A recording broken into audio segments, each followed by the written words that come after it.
Welcome back to On the Mic with Dr. H, the Global Mentor Coach, and you're listening to Business Basics.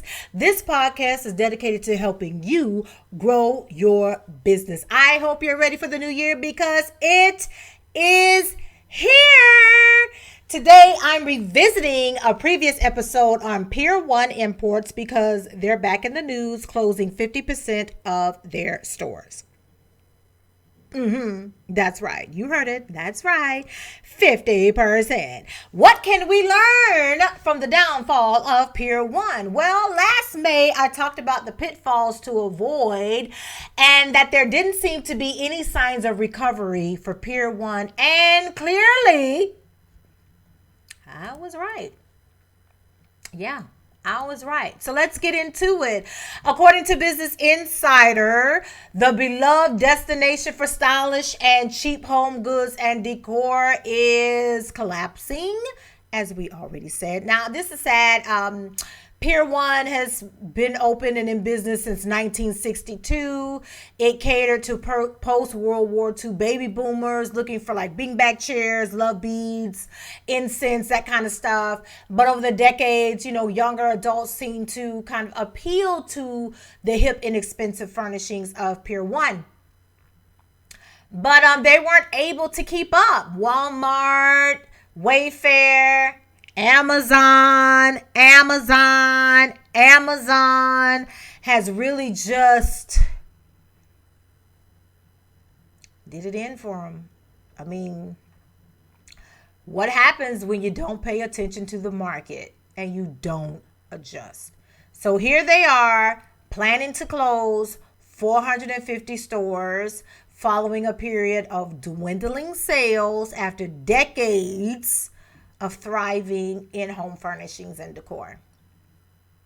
Now you can go out there and you can find articles about them. There's one that compares Pier 1 to Ross because Ross does home furnishings and stuff like that. There's Home Goods. There's a lot of different stores, but it's really unfortunately so. That's almost half, 50%.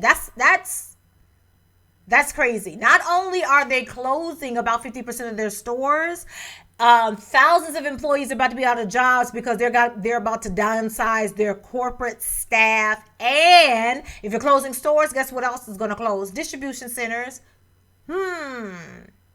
Whole lot of folks about to be out of business. So it's really sad to see it. But again, Amazon, Walmart, TJ Maxx, Wayfair. I'm not trying to be funny, but Big Lots is getting into the home furnishing game.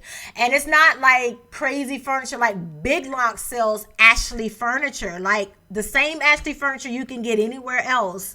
Like even in the Ashley store. If there isn't an Ashley store near you, you can get Ashley furniture at Big Lots. People are not playing around. Retailers are getting hip and they're figuring out a way to increase market share and to stay in the game. And obviously they weren't able to do it. Clearly they aren't able to do it because they just slashed about 50% of their stores last May and they're getting ready to do it again.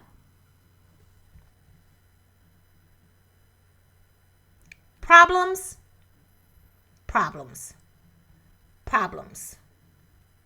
Definite problems.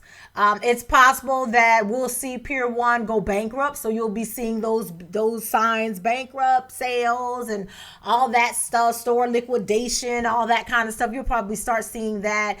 I think some stores up in the New York area have already started seeing some closings, if not signs of closing, imminent close.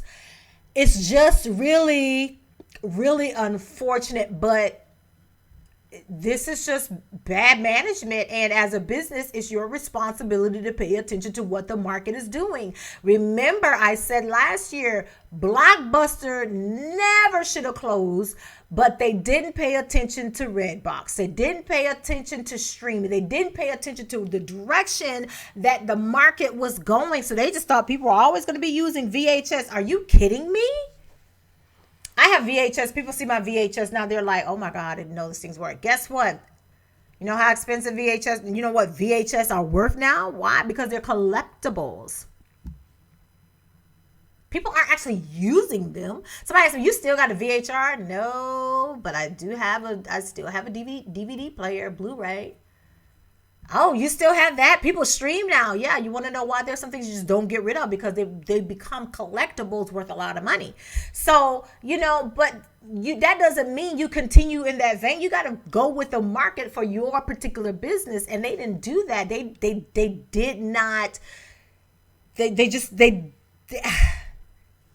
They didn't. They moved into international markets. They're in Australia and Europe, and they were doing some things there. But you can't just depend on that, because that alone is not going to get you going.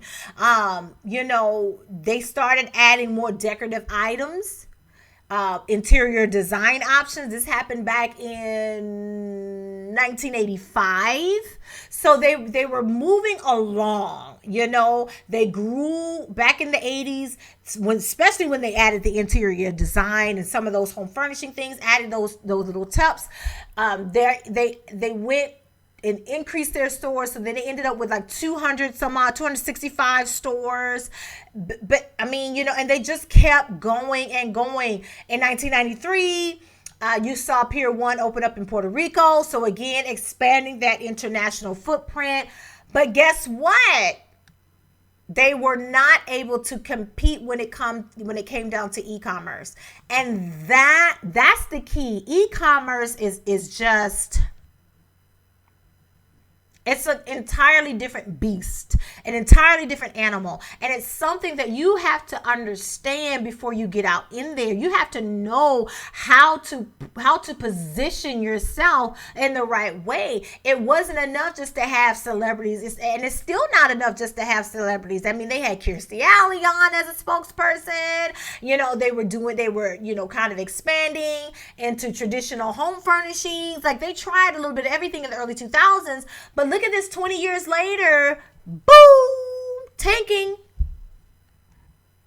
Because it doesn't, you just can't just keep going. You went up, but guess what? They didn't even plateau. They went up and then boom.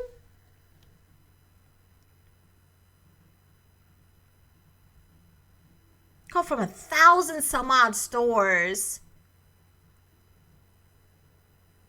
to about 400. Probably less than that. Are you kidding? Are you kidding? They didn't keep their eye on the competition. It's one thing to feel like, I don't need to do that, but it's foolish. If your business is foolish not to see what your competitor is doing. Well, I'm not saying do what your competitor is doing, but you need to know what your competitor is. What are they doing? Because what they're doing might be leveraging and inching you out. In this regard, Walmart and Amazon inched them right on out. Inched them right on out. Inched them out. I mean, they started doing desperate stuff like bath and body products. Nobody's going to Pier 1 for bath and body products. But they did what they tried. They did what they needed to do to try to get people in.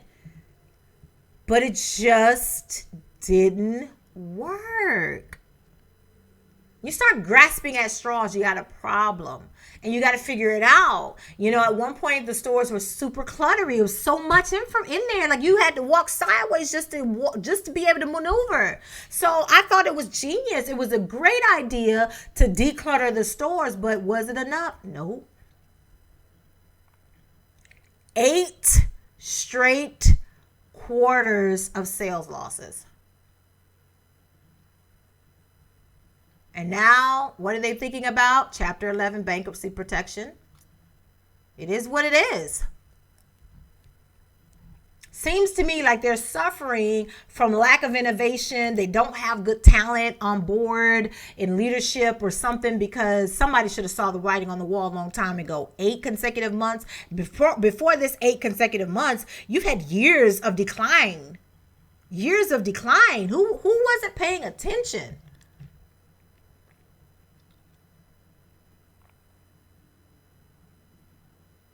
So guess who's about to get that business? The competition that they didn't keep their eyes on.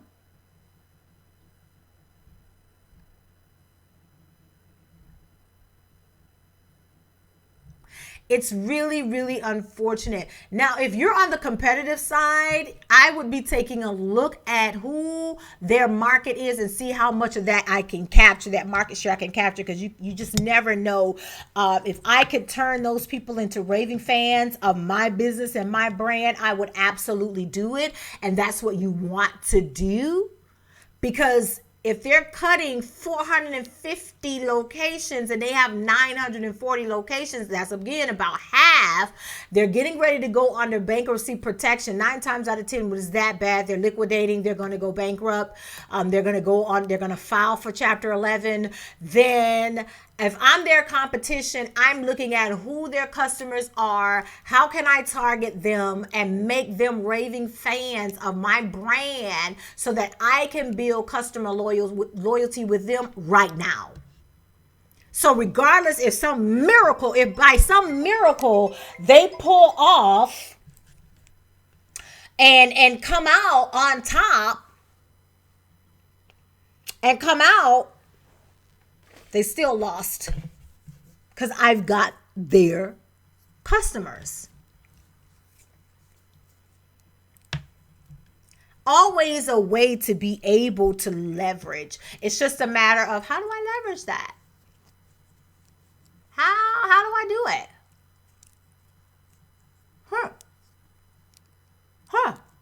So if I'm Target, if I'm Home Goods, if I'm Wayfair, or any of those other ones, how do I capitalize on the Pier 1 closing, especially if there are any closing in my market?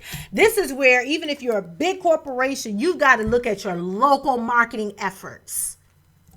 Especially if you're struggling. If I'm Target and I know I've had some trouble in the news with with our systems and customer loyalty is waning, I'm figuring out how I can win over Pier 1's people.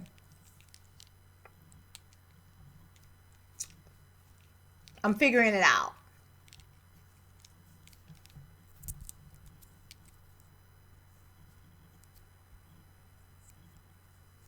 So this article I'm reading right now, it's on CNBC. It says, according to a geographical study by Telsey, 60% of at-home stores, 59% of Home Goods stores, and 35% of Target stores have a Pier 1 location within 3 miles. I would definitely be looking at how I could capture those customers. Home furnishings in the U.S., just in the U.S., are estimated to be about $200 billion, a $200 billion market. If Pier 1 were to close all of its stores, At Home, Wayfair, and Home Goods would see a 100 basis point sales lift, while Target would see a 20 basis point lift. If I'm Target, I'm looking to leverage some opportunities because Target has some pretty good home goods stuff. It's not just furniture. I've been trying to leverage that. With these tariffs and everything that's going on, I would be looking at opportunity to be able to drive more business, more revenue to my business.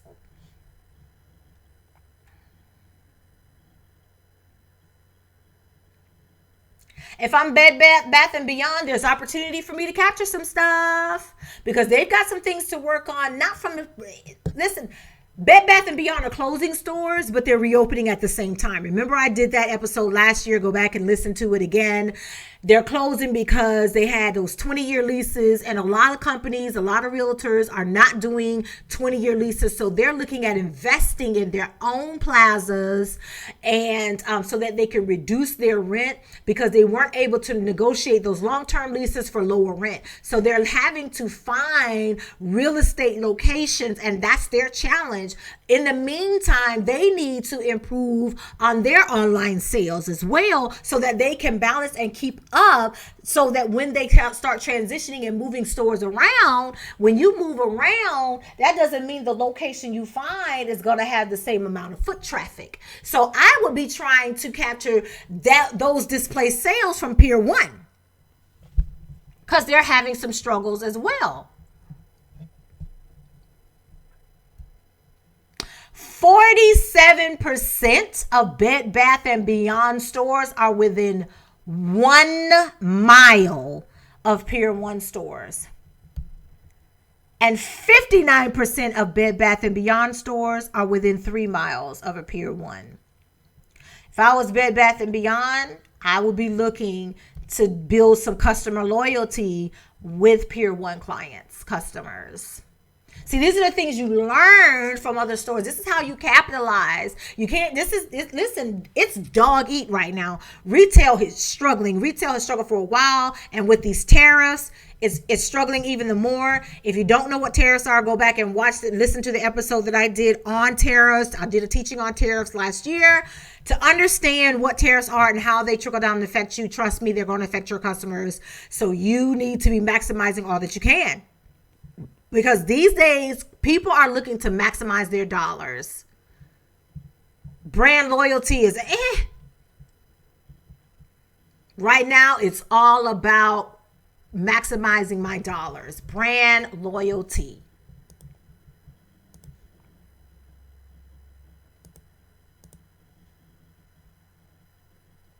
All about brand loyalty. All about it. Last year, Pier 1 said it netted $1.6 billion. That was a 13.7% drop from the previous year. Their shares were trading at $3.53. The company is still valued at $15 million, but it's watching its stock. Its stock has tumbled nearly 75% over the past 12 months. Wayfair has a market value of nearly $10 billion. Its stock has risen more than 5% over the past year. They're doing some good stuff. They're doing some stuff. So you've got to, if you are a retailer in home goods, if I were you, I would be looking at how I could capitalize on Pier 1's fall. Or at the minimum, learning from their mistakes. Where did they go wrong? And how can we learn from that? Whole lot going on there. Whole lot going on there. So yeah, that's it. Pier 1 has completely fallen off the cliff, baby. Don't follow in their footsteps. That's all I can tell you. Don't follow in their footsteps. Thanks for listening to On the Mic with Dr. Ace, the Global Mentor Coach. If you like this podcast, make sure you like and share it. I sincerely appreciate your support. If there are topics you'd like me to cover, or if you need a business coach, email me at info@globalmentorcoach.com. Again, that's info@globalmentorcoach.com. Again, thanks for listening. Tune in with me, Dr. Ace, the Global Mentor Coach, on Wednesdays right here for Business Basics. Remember to spread lots of love and light. Until next time.